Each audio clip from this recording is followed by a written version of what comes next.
My grandfather bought a piece of property on the Little Cahaba River, 1934.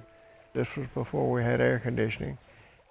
The temperature out at the river would be 10 degrees cooler than up in town. And he would take my grandmother out there every night to sleep.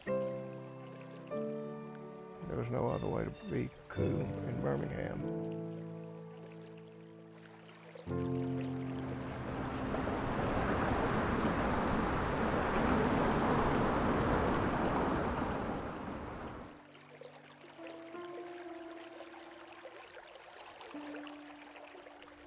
The Cahaba is a beautiful, wild and free-flowing river. We don't have many of those left, so it's a special place to enjoy nature and be a part of creation. And now another generation has begun to enjoy that river. My children go out there, my grandchildren. One of my grandchildren was baptized in the Little Cahaba River in the same pool where I learned to swim. It's a place to be enjoyed. It's not a place to be built over. It's not a place to be paved. Is so peaceful and so amazing where you can just come and explore. It's a classroom. It's a nature's encyclopedia. You guys see this guy right here? Yes, I know. This is a dragonfly nymph. I am LaTanya Scott, one of the environmental science educators for the Cahaba River Society. I am not the normal person that people would expect to be out here and teaching what I teach. We come here, this is actually where we do our field trips. The CLEAN program is children linking with the environment across the nation, and so what it is, helping children, students, rising third graders on up, connect with environmental science and hands-on activities out in the river. Seeing somebody that looks like them, that has no fear and wants to teach them about connections and environmental science and just being out here with hands-on and water, it's life-changing. For development to happen through it, next to it, around it, anywhere, it'll impact it greatly in a negative way.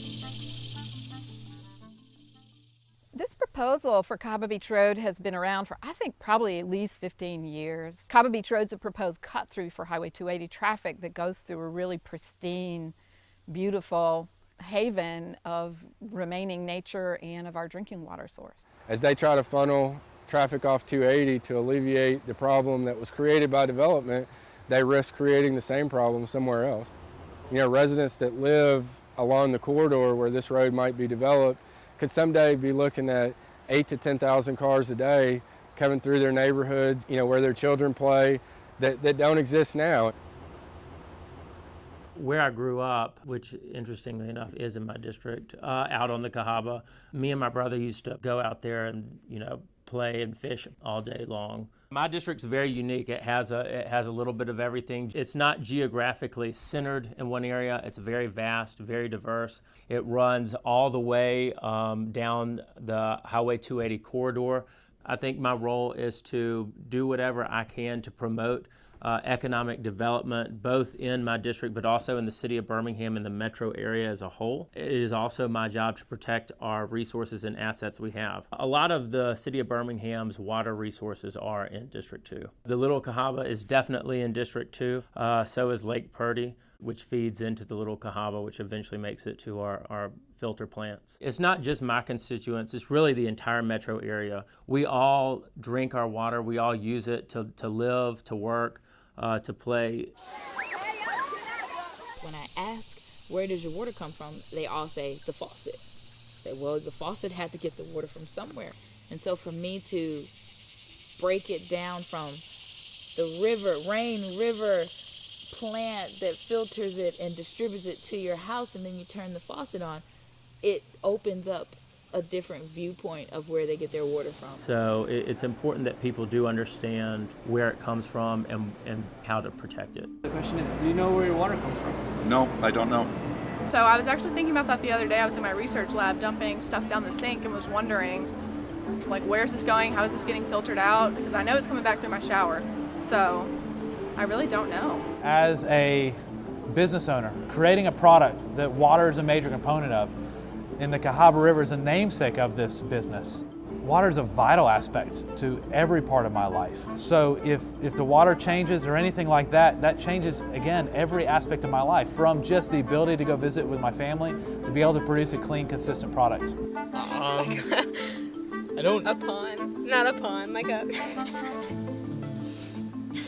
Lake Pretty. Is that right? What? I have no idea, honestly. I feel like I've heard that. Maybe. Maybe? Maybe. The reason that we have water throughout the drier season in the summer is because Lake Purdy has stored water for us. And the Little Cahaba River is what brings the water from Lake Purdy to the main river and to the drinking water pumps. So the Little Cahaba River is the critical link in the supply of our drinking water, all of our drinking water. What's important to understand about the potential impact of this road is that this natural forest is what creates and protects our drinking water. Cahaba Beach Road was a small road that was used a long time ago and eventually closed and no longer used anymore. And it crosses the Little Cahaba River below Lake Purdy before it feeds into the main stem of the river. And historically, a lot of that land has been protected to protect our source drinking water. And this potential development of a new road threatens to add a lot of human intervention to what now is a relatively protected area in the middle of huge urban developments. If the Little Cahaba River were like a pipe bringing the Lake Purdy water to our drinking water intakes, the road would be like puncturing that pipe with a pipe of pollution. Anytime you have a construction of a roadway that is adjacent to one of the sources that we derive our water from, you're going to have issues, whether it be slow, continual pollution from runoff or whatnot from the street, or it's direct pollution as a result of the construction process. Maybe it's an increase in silt in the water. The potential to have cars and trucks carrying all sorts of different things running over the river all the time opens up the possibility of spills and accidents and things that aren't really an issue for our drinking water right now.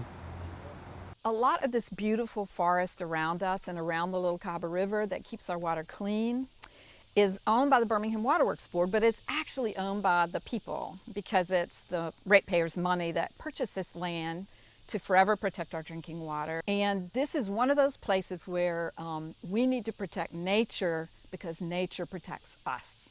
The quality of the river water affects the cost of everybody's water. So if something causes more pollution here in the Little Cahaba River that we then have to clean out at the drinking water facility, everybody's water costs go up.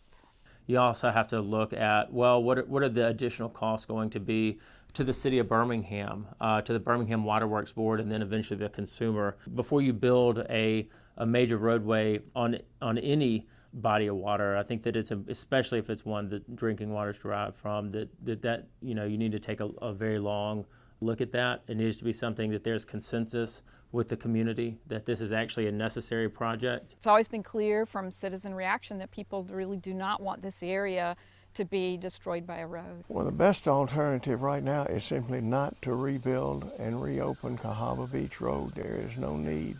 There is no real justification for it. Well, Highway 280 is the main artery in the area. We've already seen that if AlDOT wants to, it can improve Highway 280 and make it carry traffic. The only justification for it is that public money is available and the folks who spend public money are going to spend it.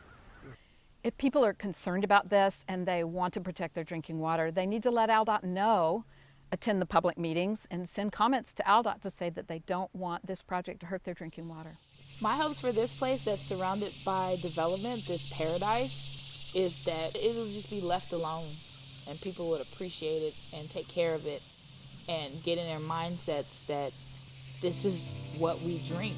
This is what comes out your faucet. When I speak to you about the Little Cahaba River, I'm talking to you from my heart.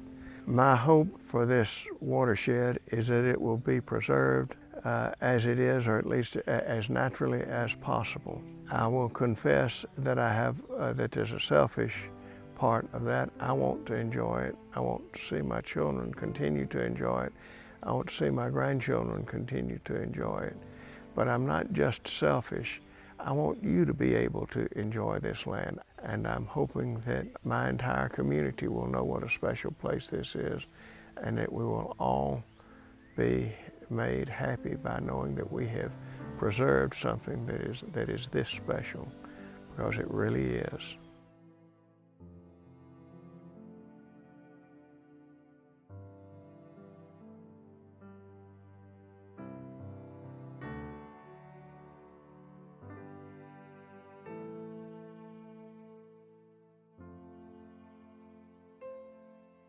I think if the river could speak, it would say to slow down. If the river could speak, what would it say right now? It would say, appreciate me more. I think it would say, ouch, this hurts.